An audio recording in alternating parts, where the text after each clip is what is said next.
حي على الفلاح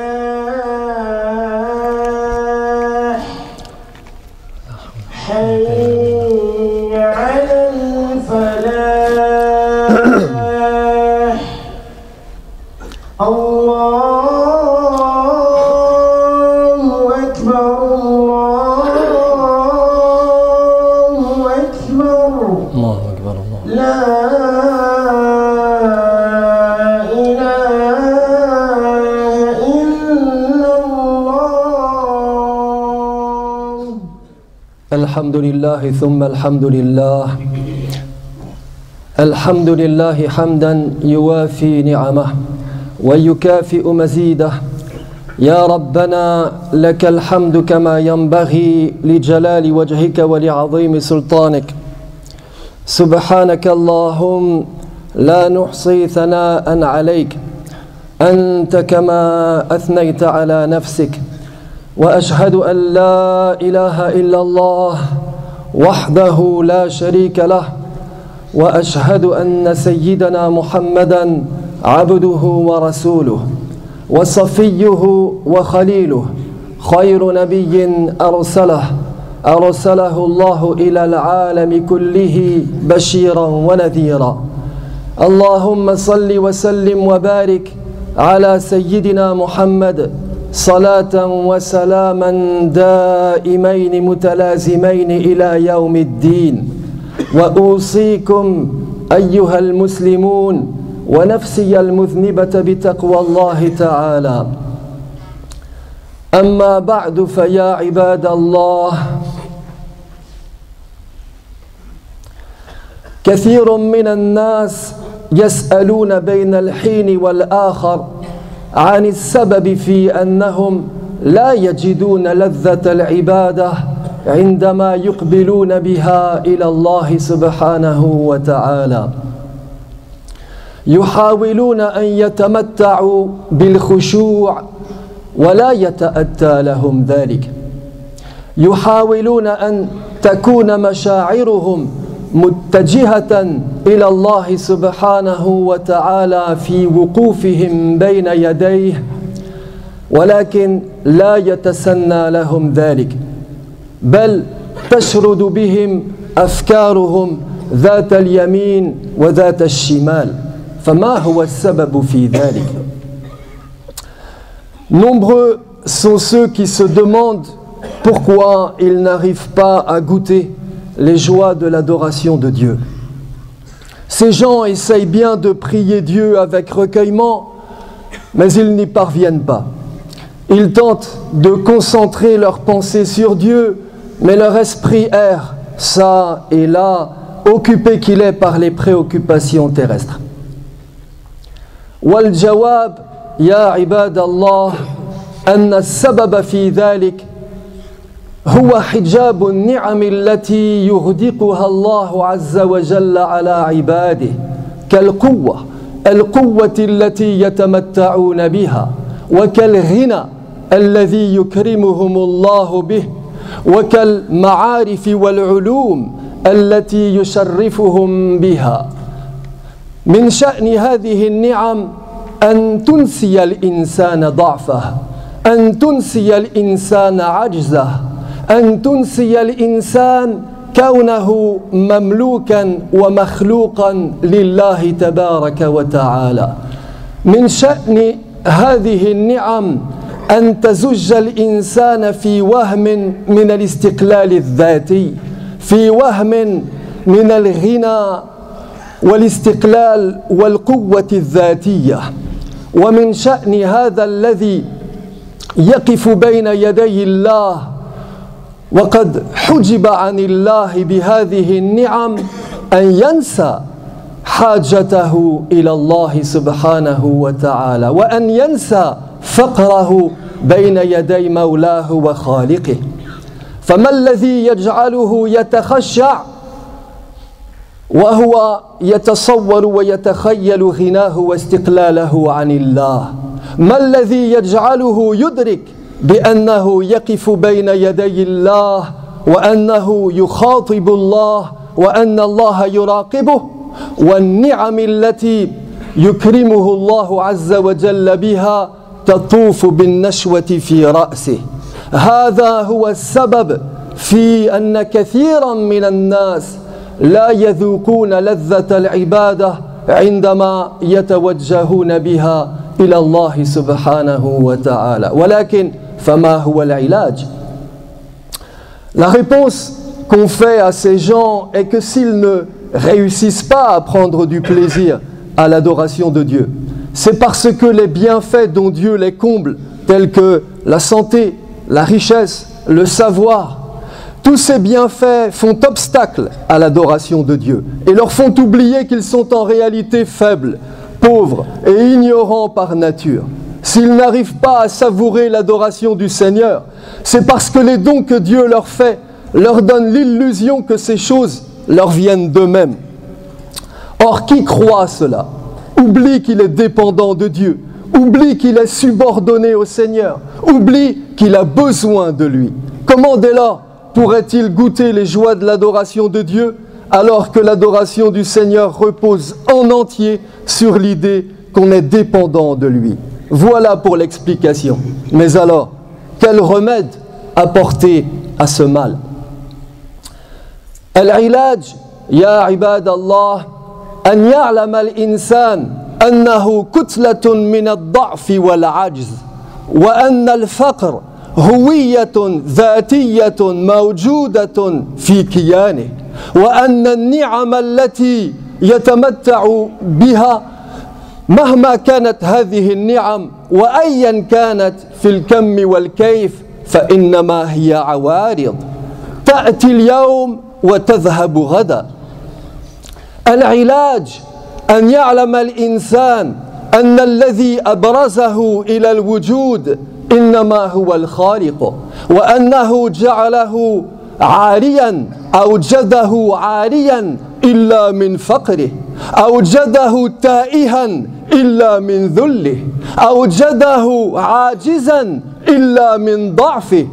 إذا أدرك الإنسان هذه الحقيقة وعلم أنها هي هويته مهما كان غنيا ومهما رأى نفسه قويا ومهما رأى نفسه متمتعا بالعلوم والمعارف فإن إدراكه لهذه الهوية لهويته الأساسية التي تتمثل في الضعف والعجز والفقر سوف يجذبه إلى الخشوع بين يدي مولاه وخالقه.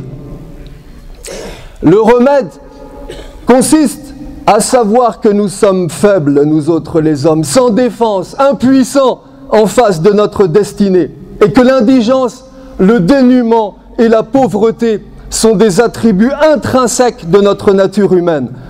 Le Coran ne nous dit-il pas, ô homme, c'est vous qui êtes pauvres et avez besoin de Dieu, alors que Dieu est riche et digne de louange. Quant aux bienfaits dont nous jouissons, santé, richesse, savoir, ils ne sont que des événements contingents soumis à la décision de Dieu qui peuvent advenir aujourd'hui comme ils peuvent ne pas être demain. Si nous nous persuadons de cela aux serviteurs de Dieu, alors quelle que soit la force que Dieu nous donne, quelle que soit la richesse qu'il nous octroie, quel que soit le savoir dont il nous gratifie, aucun de ces événements contingents ne nous fera oublier la faiblesse humaine qui nous caractérise, et notre dépendance envers le Créateur nous incitera à l'adorer avec toujours plus de ferveur et toujours plus de zèle. وانظروا إلى هذا المعنى كيف جسده بيان الله تبارك وتعالى في قوله يريد الله أن يخفف عنكم وخلق الإنسان ضعيفا. خلق الإنسان ضعيفا أي إن الضعف وجد في الإنسان من وقت خلقه وليس من بعد خلقه. انظروا إلى كلام الله خلق الإنسان ضعيفا أي كينونته هي الضعف دائما هي الضعف ذاتها. Considérez avec moi la parole de Dieu Dieu veut vous faciliter les choses car l'homme fut créé faible. Autrement dit, l'homme a été créé faible par nature. L'homme a été créé faible en soi et dans son essence. ما الذي يريده الله عز وجل بهذا الكلام؟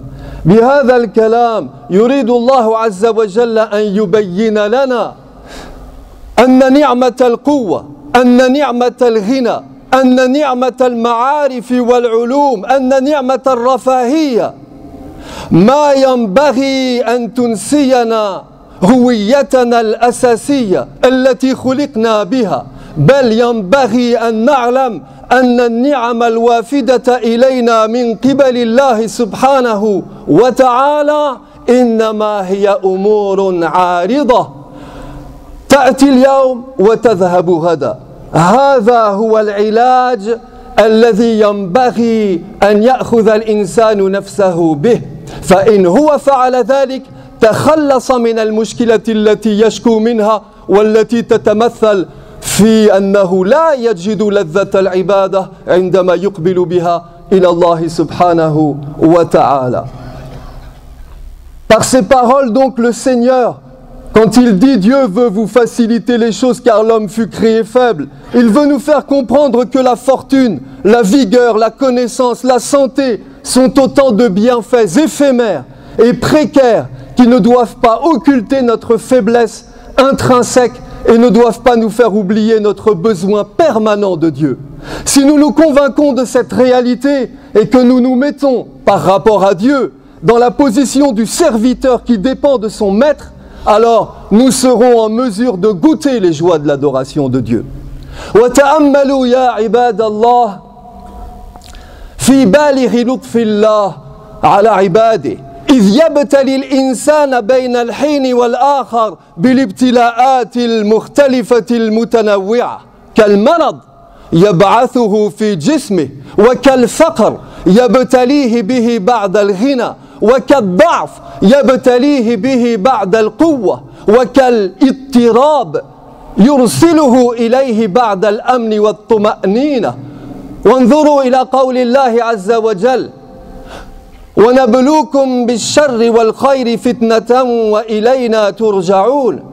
وقال الله تبارك وتعالى في موضع آخر من كتابه ولنبلونكم بشيء من الخوف والجوع ونقص من الأموال والأنفس والثمرات وبشر الصابرين. لماذا يبتلينا الله عز وجل بهذه المصائب؟ وأين هو مظهر اللطف الرباني في هذه الابتلاءات؟ مظهر اللطف يا عباد الله، مظهر اللطف أن مولانا وخالقنا جل جلاله يحب منا أن لا نسكر بالنعم التي يغدقها الله عز وجل علينا، يحب منا أن لا تحجبنا هذه النعم عن مراقبته، يحب منا أن لا تنسينا هذه النعم هويتنا الأساسية، حيث إننا مخلوقون من الضعف وآيلون إلى الضعف. إذ كيف السبيل إلى ذلك لو أن كانت هذه النعم مستمرة دائمة لا تنقطع؟ إذن لكانت هذه النعم حجابا حاجزا مانعا ولأنستنا هويتنا الأساسية. وربنا تبارك وتعالى يقول والله أخرجكم من بطون أمهاتكم لا تعلمون شيئا وجعل لكم السمع والأبصار والأفئدة، أي أنك يا ابن آدم ذليل في هويتك، ضعيف في كينونتك، والنعم التي تسكرك إنما هي عوارض، فلا تحجبنك هذه العوارض وهذه النعم عن هويتك الأساسية. إذا أدرك الإنسان هذه الحقيقة وعلمها، لا سيما إذا وجد المحن تمتزج مع المنح والنعم، فلسوف يزول عنه هذا الإشكال، ولسوف لا يسأل هذا الإنسان السؤال الذي طرحه إذ علم أنه عاجز. فإن كانت النعم مقبلة إليه التجأ إلى الله يسأله أن يستبقيها له وإن كانت النعم أو بعضها مدبرة عنه توجه والتجأ كذلك إلى الله سبحانه وتعالى يسأله أن يعيدها إليه، فهو في كل الأحوال ملتجئ إلى الله سبحانه وتعالى. هذه حقيقة ينبغي أن نعلمها جميعا. Considérez avec moi les trésors de mansuétude que Dieu a pour les hommes lorsque de temps à autre il leur fait subir une épreuve ou des souffrances telles que la maladie après la santé, la pauvreté après la richesse, la faiblesse après la vigueur, la peur après la sécurité. Dieu dit à ce propos, nous vous éprouverons par le mal et par le bien à titre de tentation et vous serez ramenés ensuite à nous. Il dit également, certes, nous vous éprouverons par quelques peurs, par la faim, par une diminution de vos biens, par une diminution dans vos personnes et dans vos récoltes. Pourquoi ces épreuves? Pourquoi ces épreuves? Pourquoi ces souffrances? Et en quoi ces souffrances sont-elles la marque de la mansuétude, de la miséricorde dont Dieu use envers les hommes? Ces souffrances sont le signe de la mansuétude de Dieu parce que le Seigneur ne veut pas que les bienfaits extérieurs qu'il nous dispense, santé, richesse, vigueur, sécurité, nous rendent ivres et nous fassent perdre la tête au point d'oublier notre condition humaine intérieure, faite de dépendance, de faiblesse et d'impuissance. En effet, si nous ne connaissions ni les épreuves ni les souffrances, dites-moi, ô serviteurs de Dieu, comment, dans ces conditions, nous rappellerions-nous la faiblesse de notre situation originelle? Comment nous souviendrions-nous de notre état de dépendance envers notre Seigneur et notre Maître? Quand Dieu donc nous éprouve par la peur, nous éprouve par la maladie, nous éprouve par la diminution de nos biens, il veut par là que nous prenions conscience de notre fragilité, de notre vulnérabilité et du besoin constant que nous avons de lui. وإن من العجيب المؤسف يا عباد الله أن الإنسان في كثير من الأحيان يحتاج إلى أن يأخذ الدرس والعظة من الأطفال الصغار وهو الرجل الكبير الذي يتمتع بالوعي والمعارف والعلوم. أرأيتم إلى الطفل يحتضنه والده يمسك به بين عضديه ويلصقه بصدره وقد أشرف به على واد سحيق، ماذا يصنع هذا الطفل؟ إنه يرتجف خوفا، إنه يرسل إلى أبيه مشاعر الاستعطاف والاسترحام من خلال عينيه ألا يتركه والده، ألا يتركه بل يظل ممسكا به ومتشبثا به. الطفل يعلم هويته، يعلم أنه لا يملك من أمر نفسه شيئا، يعلم أنه لا يستطيع أن يرد غائلة الأذى عن نفسه إن هو استقل بنفسه.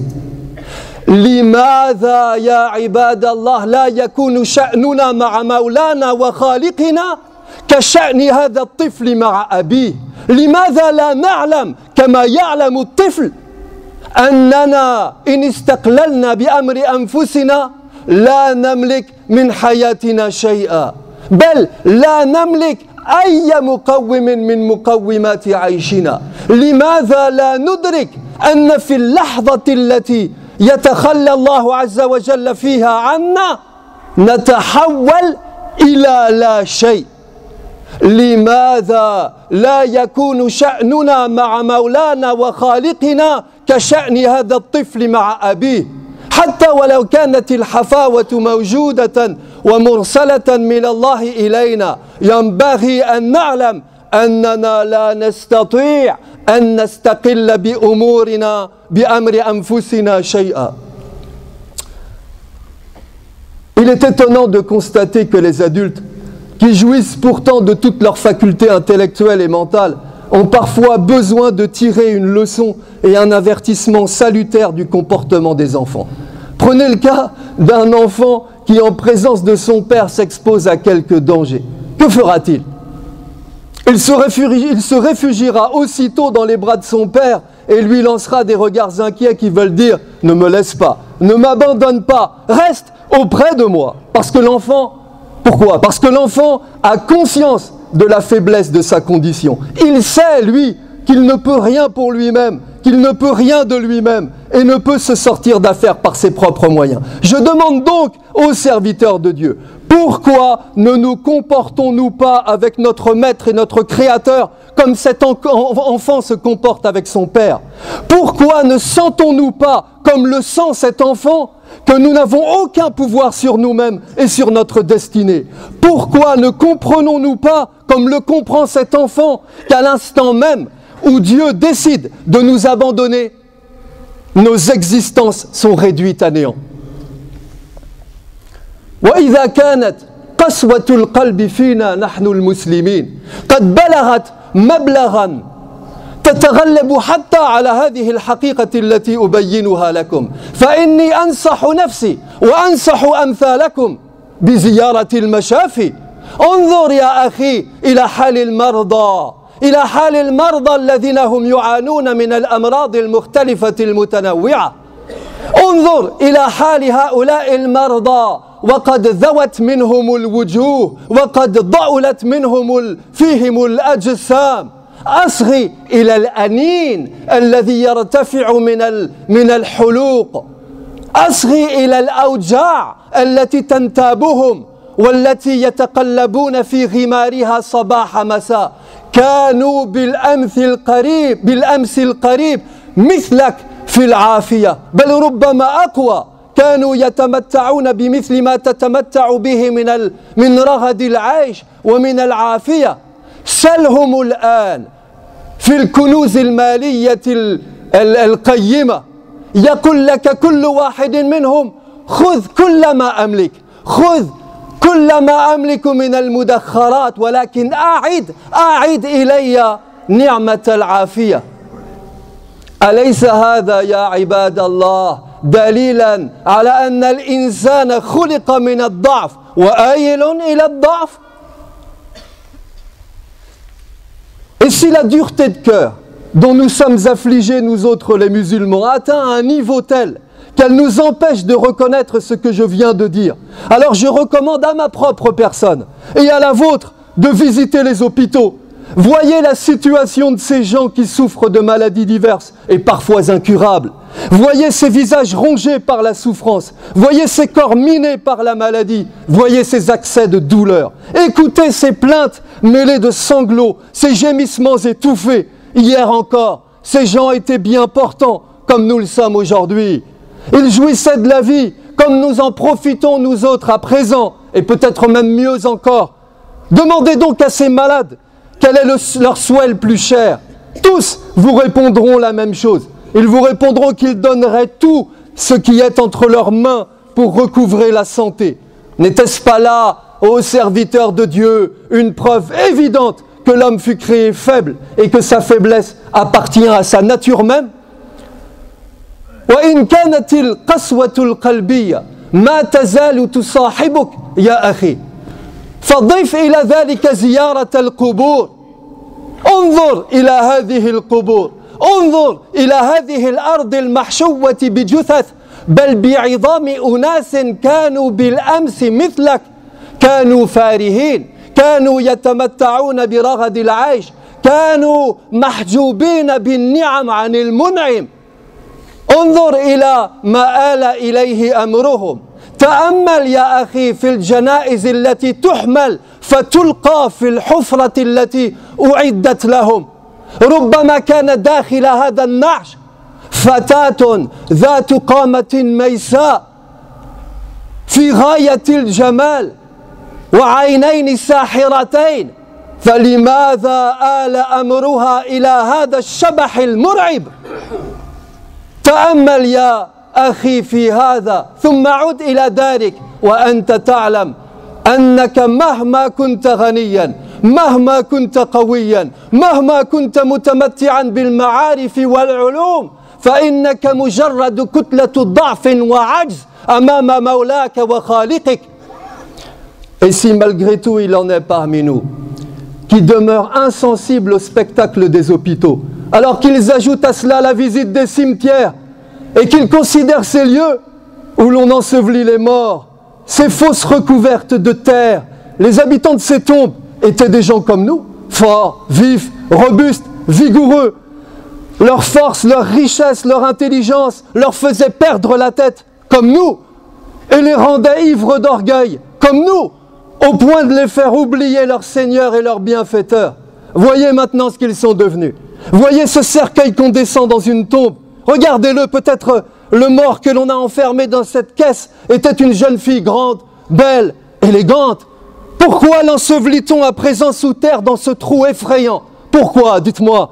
Réfléchis à tout cela, mon frère, et retourne ensuite à tes occupations en étant convaincu que quelle que soit ta force, quelle que soit ta science, quelle que soit ta richesse, tu n'es qu'un être fragile et ignorant et pauvre et qui a constamment besoin de la force, de la science et de la richesse de ton Seigneur et Maître.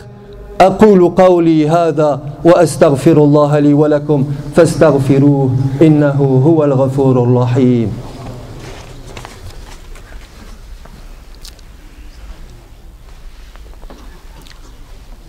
الحمد لله حمدا كثيرا كما أمر وأشهد أن لا إله إلا الله إقرارا بربوبيته وإرغاما لمن جحد به وكفر وأشهد أن لا إله إلا الله وأن محمدا رسول الله خليله وصفيه خير نبي أرسله الله إلى العالم كله بشيرا ونذيرا. عباد الله اتقوا الله فيما أمر وانتهوا عما نهى عنه وزجر وأخرجوا حب الدنيا من قلوبكم فإنه إذا استولى أسر. واعلموا أن الله أمركم بأمر بدأ فيه بنفسه وثنى بملائكة قدسه فقال عز من قائل عليما إن الله وملائكته يصلون على النبي يا أيها الذين آمنوا صلوا عليه وسلموا تسليما. اللهم صل على سيدنا محمد وعلى آل سيدنا محمد كما صليت على سيدنا إبراهيم وعلى آل سيدنا إبراهيم وبارك على سيدنا محمد وعلى آل سيدنا محمد كما باركت على سيدنا إبراهيم وعلى آل سيدنا إبراهيم في العالمين إنك حميد مجيد. ورضي الله عن الخلفاء الراشدين ذوي القدر العلي والفخر الجليل أبي بكر وعمر وعثمان وعلي وعن سائر الصحابة والتابعين ومن تبعهم بإحسان إلى يوم الدين. اللهم اغفر للمسلمين والمسلمات والمؤمنين والمؤمنات الأحياء منهم والأموات وألف بين قلوبهم يا رب العالمين. اللهم ارحمنا بالقرآن واجعله لنا نورا وإماما وهدى ورحمة. اللهم ذكرنا منه ما نسينا وعلمنا منه ما جهلنا وارزقنا تلاوته آناء الليل وأطراف النهار يا رب العالمين. اللهم أصلح لنا ديننا الذي هو عصمة أمرنا وأصلح لنا دنيانا التي فيها معاشنا وأصلح لنا آخرتنا التي فيها معادنا واجعل الحياة زيادة لنا في كل خير واجعل الموت راحة لنا من كل شر. اللهم اجعل خير عمرنا آخرة وخير عملنا خواتمة وخير أيامنا يوم نلقاك فيه. اللهم إنا نسألك خير المسألة وخير الدعاء وخير العلم وخير العمل وخير الثواب. اللهم ثبتنا، اللهم حقق إيماننا، اللهم ارفع درجتنا وتقبل صلاتنا وصيامنا يا رب العالمين. اللهم إنا نسألك العلا من الجنة وكل من يسألني الدعاء لا سيما هؤلاء الإخوة الذين يشاركوننا في هذا المسجد وفيهم مرضى وفيهم من يعاني في المشافي فاللهم اجعلني وإياهم من عبادك وعيادك وجوارك وأمانك وحرزك وحزبك وكنفك من شر كل شيطان وسلطان وإنس وجن وباغ وحاسد وحية وسبع وعقرب ومن شر كل دابة أنت آخذ بناصيتها يا رب العالمين. اللهم لا تدع لنا ولا لهم ذنبا إلا غفرته ولا هما إلا فرجته ولا غما إلا كشفته ولا سقما إلا داويته ولا داء إلا حسمته ولا صعبا إلا سهلته ولا عسرا إلا يسرته ولا حاجة من حوائج الدنيا والآخرة إلا يسرتها وقضيتها يا رب العالمين. اللهم ربنا آتنا في الدنيا حسنة وفي الآخرة حسنة وقنا عذاب النار. اللهم اغفر لنا ولوالدينا ولمشايخنا ولأرباب الحقوق علينا ولسائر المسلمين أجمعين. آمين آمين آمين والحمد لله رب العالمين. عباد الله، إن الله يأمر بالعدل والإحسان وإيتاء ذي القربى وينهى عن الفحشاء والمنكر والبغي يعظكم لعلكم تذكرون. وأقم الصلاة.